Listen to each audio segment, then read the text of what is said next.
अगर आप भी चाहते हैं बिट्टू मलंगिया इंटरटेनमेंट का ऑडियो वीडियो सबसे पहले आप तक पहुंचे, तो लाल बटन को दबाकर चैनल को सब्सक्राइब करें और बेल आइकन दबाना ना भूलें।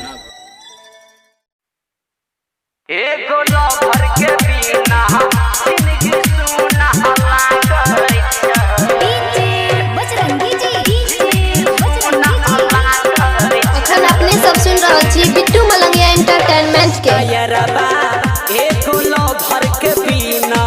जिंदगी सुना लागै छै रे यारबा, एको लवर के बिना जिंदगी सुना लागै छै, जिंदगी सुना लागै छै, अमनवा कहीं ना लागै छै कि जेकरा साथ एगो लवर जिंदगी दुगुना लागै छै रे यारबा, एको लवर के बिना जिंदगी सुना लागै छै।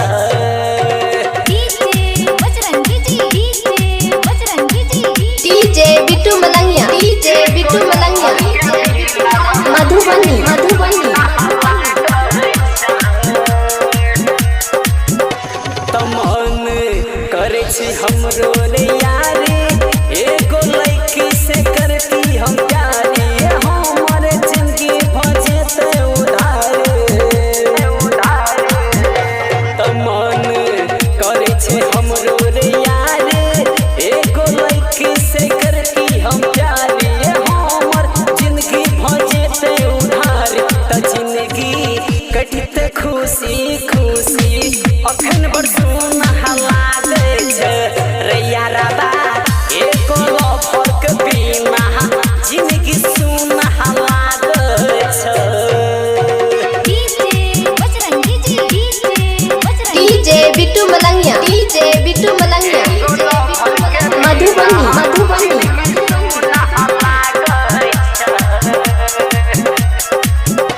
जे दुनिया से करे कोनो नहीं डरे, पकड़ के चले हाथ हमर, कोनो गम होइया सहर।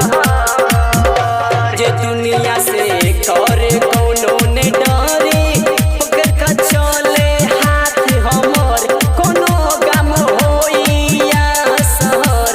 त एगो लवर चाही नी डरे, अखन सुना लागै छै रे यारबा, एको लवर के बिना जिंदगी सुना लागै छै।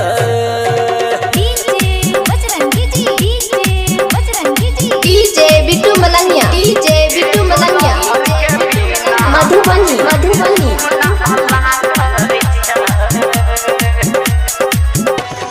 गायक अनिल मधुबनिया बना के अनते अपन कनिया, चाहे किछो करते दुनिया। गायक अनिल मधुबनिया बना के अनते अपन कनिया, चाहे किछो करते दुनिया। राइटर मिथिलेश के जिंदगी बार सुना लागै छै रे यारबा, एको लवर के बिना जिंदगी सुना लागै छै, जिंदगी सुना लागै छै, अमनवा कहीं ना लागै छै। त जेकरा साथ एगो लवर दिन दुगुना लागै छै रे यारबा, एको लवर के बिना जिंदगी सुना लागै छै। Presented by Bittu Malangiya Entertainment।